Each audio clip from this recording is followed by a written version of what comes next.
إن الحمد لله نحمده ونستعينه ونستغفره ونعوذ بالله من شرور أنفسنا ومن سيئات أعمالنا من يهده الله فلا مضل له ومن يضلل فلا هادي له وأشهد أن لا إله إلا الله وحده لا شريك له وأشهد أن محمدا عبده ورسوله اللهم صل على محمد وعلى آل محمد كما صليت على إبراهيم وعلى آل إبراهيم إنك حميد مجيد اللهم بارك على محمد وعلى آل محمد كما باركت على إبراهيم وعلى آل إبراهيم إنك حميد مجيد أما بعد فإن خير الحديث كتاب الله وخير الهدي هدي محمد صلى الله عليه وسلم وشر الأمور محدثاتها وكل محدثة بدعة وكل بدعة ضلالة وكل ضلالة في النار أعوذ بالله من الشيطان الرجيم يا أيها الذين آمنوا اتقوا الله حق تقاته ولا تموتن إلا وأنتم مسلمون يا أيها الناس اتقوا ربكم الذي خلقكم من نفس واحدة وخلق منها زوجها وبث منهما رجالا كثيرا ونساء واتقوا الله الذي تساءلون به والأرحام إن الله كان عليكم رقيبا يا أيها الذين آمنوا اتقوا الله وقولوا قولا سديدا يصلح لكم أعمالكم ويغفر لكم ذنوبكم ومن يطع الله ورسوله فقد فاز فوزا عظيما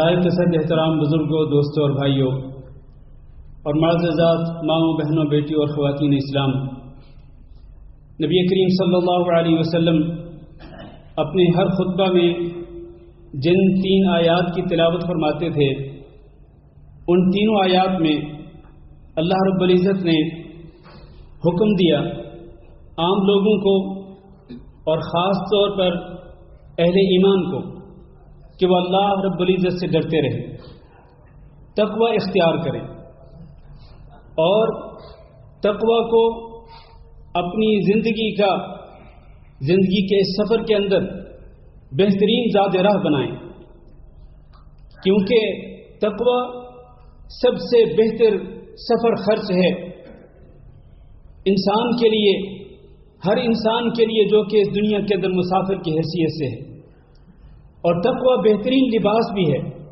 جس کو انسان اوڑھ سکتا ہے، اور اس کو اوڑھ کر انسان اللہ رب العزت کی نافرمانیوں سے اپنے دامن کو بچا سکتا ہے۔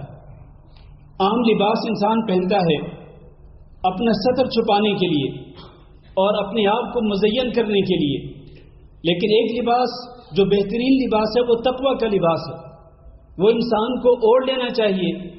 اس سے فائدہ کیا ہوگا؟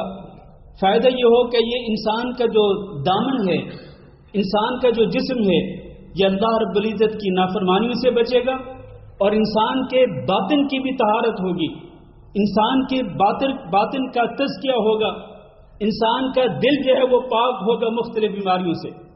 جو مختلف بیماریاں ہم نے اپنے دلوں کے اندر چھپا رکھی ہیں، یہ بیماریاں کیسے نکل سکتی ہیں؟ یہ اسی تقوی کے ذریعے ہی نکل سکتی ہیں۔ اللہ تعالیٰ سے دعا کرتے ہیں کہ اللہ رب العزت ہمیں اپنی اس وصیت پر عمل کرنے کی توفیق دے جس کی یاد دہانی رسول اکرم صلی اللہ علیہ وسلم ہر خطبہ کے اندر کرتے تھے۔ تو ہمیں پوری زندگی کے سفر کے اندر اور دن اور رات ہم جہاں کہیں بھی ہوں تقوی کو اپنا بہترین زاد راہ بنانا چاہیے۔ دوسری بات، آپ جانتے ہیں کہ ایک اسلامی سال ختم ہوا، دوسرا اسلامی سال شروع ہو چکا ہے۔ سال 1447 ہجری ختم ہو چکا، سال 1448 ہجری کا آغاز ہو چکا، اور اس کے آغاز میں آج محرم کی 4 تاریخ۔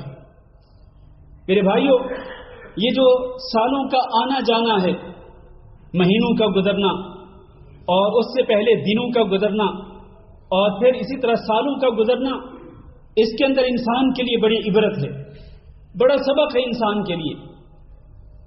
اور وہ یہ ہے کہ انسان اپنی پچھلی زندگی کے اوپر ذرا نظر دوڑا کے دیکھے.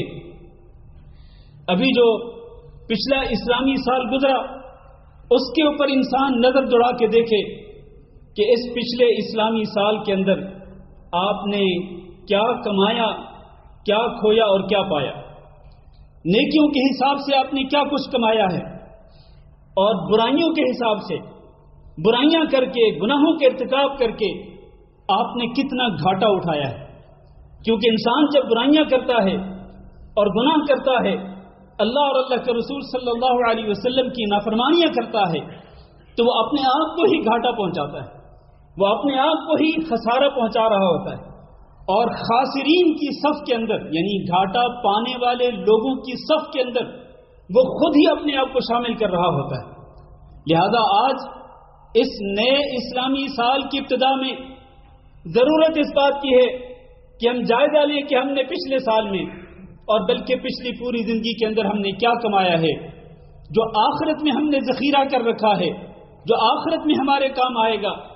اور پھر برائیاں کر کے گناہ کر کے ہم اپنا کتنا نقصان کر چکے ہیں، کتنا نقصان اپنے آپ کو پہنچا چکے ہیں.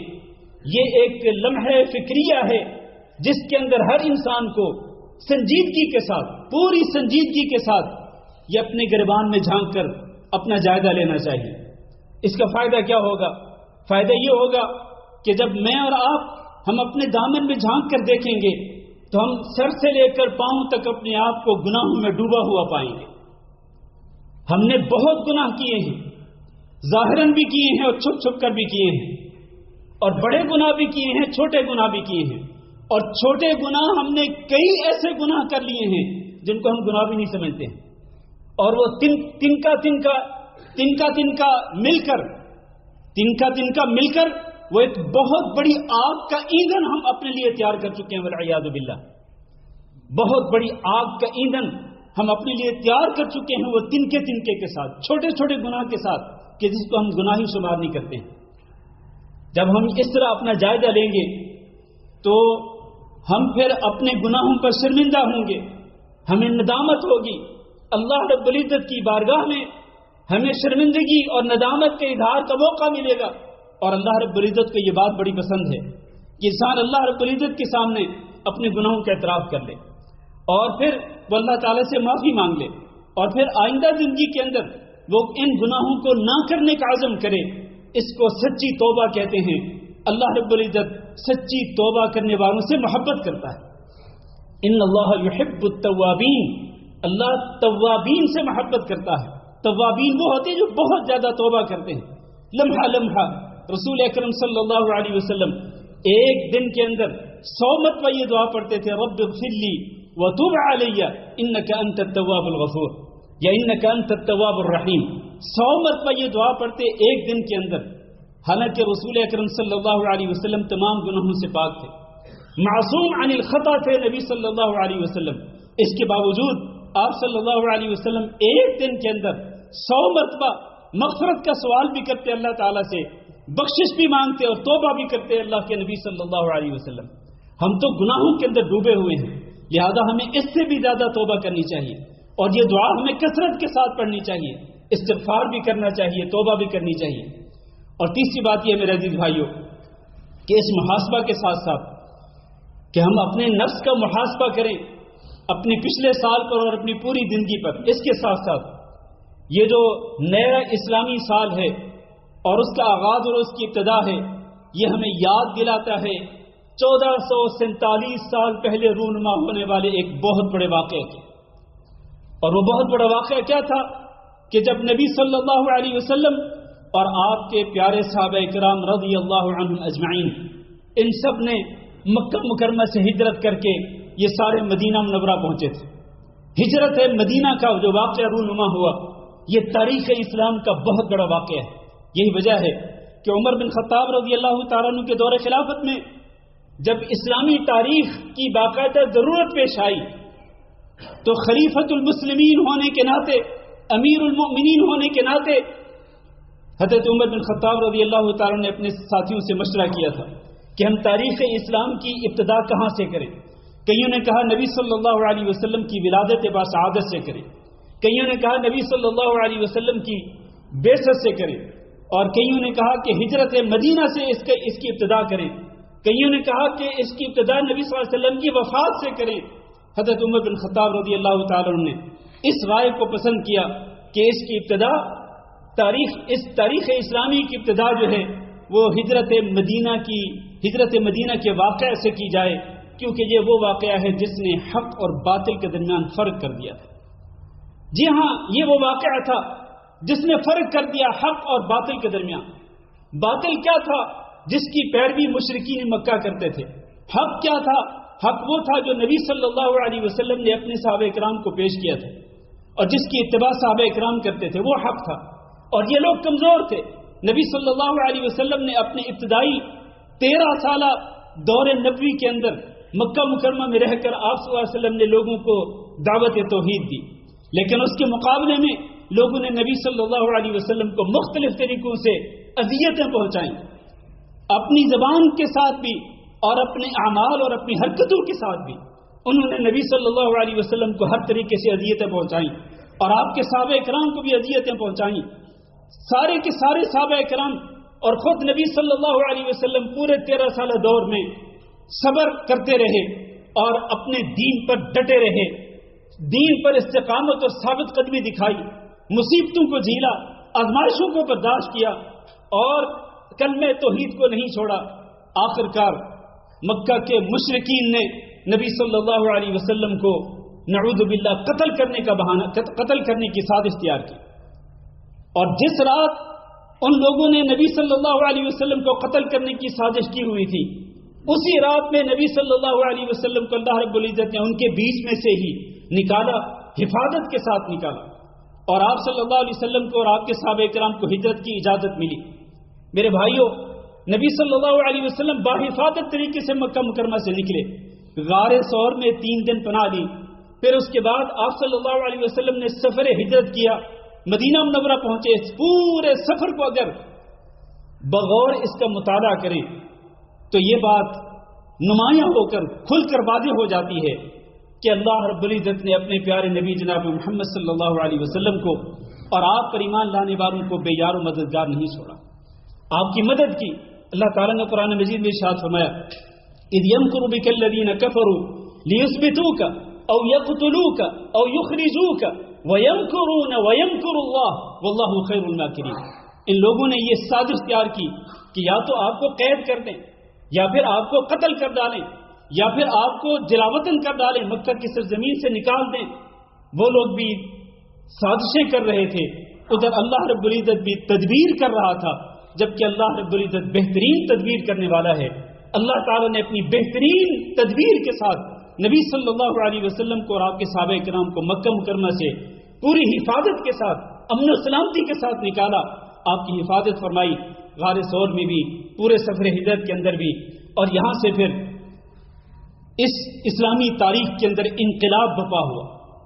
وہ انقلاب کیا تھا کہ اس کے بعد پھر مدنی زندگی کے اندر جو جنگیں ہوئی، ان جنگوں میں اللہ رب العزت نے فرشتوں کو نازل کیا، نبی صلی اللہ علیہ وسلم اور آپ کے کمزور صحابہ کرام کی نصرت کی، اور آپ صلی اللہ علیہ وسلم کو اور آپ کے صحابہ کرام کو اللہ رب العزت نے غلبہ عطا فرمایا کافروں پر اور کافروں کی بہت بڑی فوجوں پر۔ تو میرے بھائیو، یہ جو واقعہ ہجرت ہے یہ ہمیں اسی بات کی یاد دلاتا ہے کہ انسان کو جب اللہ کے دین کو بچانے کی خاطر سب کچھ چھوڑنا پڑے، اپنے گھر بار بھی چھوڑنا پڑے، اپنے آباء و اجداد کو چھوڑنا پڑے، اہل و عیال کو چھوڑنا پڑے، اپنی جائیدادوں کو چھوڑنا پڑے، اپنے پیسوں کو چھوڑنا پڑے، مال و دولت کو چھوڑنا پڑے، تو انسان اللہ کے دین کی خاطر سب کچھ قربان کر دے، لیکن اللہ کے دین کی حفاظت کرے۔ انسان ہجرت کر کے چلا جائے، دارالکفر کو چھوڑ کر دارالاسلام میں چلا جائے، کہ جہاں انسان اپنے دین کی حفاظت کر سکے۔ یہ ہجرت بھی باقی ہے، اور اس سے بڑی ہجرت کیا ہے میرے بھائیوں؟ نبی صلی اللہ علیہ وسلم نے فرمایا، المہاجر من ہجر ما نہى اللہ عنہ۔ مہاجر تو حقیقت میں وہ ہے کہ جو ہر اس چیز کو چھوڑ دیتا ہے جس سے اللہ رب العزت نے منع کیا ہے۔ میں نے آج کی گفتگو کا آغاز کس بات سے کیا تھا؟ تقوی سے کیا تھا۔ تقوی بھی اسی چیز کا نام ہے کہ آپ ہر اس چیز کو چھوڑ دیں جس سے اللہ رب العزت نے منع کر دیا ہے، یہ تقوی ہے۔ اور ہجرت بھی حقیقت میں یہی ہے کہ ہر اس چیز کو چھوڑ دیں، اپنے دامن کو بچائیں ہر اس چیز سے جس سے اللہ نے اور اللہ کے رسول صلی اللہ علیہ وسلم نے منع فرمایا ہے۔ یہ ہجرت آج بھی باقی ہے اور یہ قیامت تک باقی رہے گی۔ اللہ تعالیٰ سے دعا ہے کہ اللہ ہم سب کو اس ہجرت کے دروس سے اور اس سے ہمیں اس واقعے سے اللہ رب العزت ہمیں سبق حاصل کرنے کی توفیق دے، اور اللہ رب العزت ہمیں گناہوں کو چھوڑنے کی توفیق دے۔ نبی کریم صلی اللہ علیہ وسلم نے فرمایا جو فقراء مہاجرین ہیں، فقراء مہاجرین یہ اپنے اغنیاء سے 500 سال پہلے جنت کے اندر داخل ہوں گے۔ یہ ہجرت کی اور ہجرت کرنے والوں کی فضیلت ہے۔ اس کے علاوہ قرآن مجید میں بے شمار آیات ہیں جن کے اندر اس کی فضیلت ہے۔ اللہ تعالیٰ سے دعا ہے کہ اللہ ہم سب کو اس کو سمجھنے کی اور اس پر عمل کرنے کی توفیق دے۔ استغفر اللہ لی ولکم ولسائر المسلمین فاستغفروہ انہ هو الغفور الرحیم۔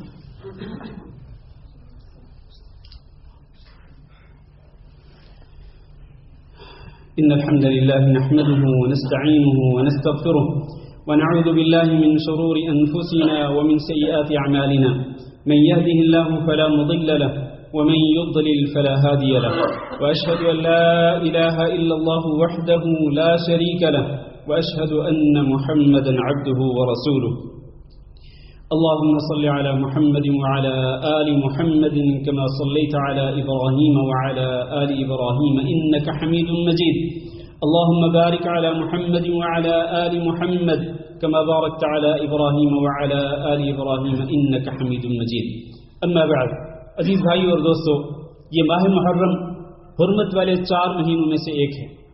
منہا 4 حرم، اللہ کے نزدیک سال کے مہینوں کی گنتی 12 ہے اور ان میں سے 4 مہینے حرمت والے ہیں۔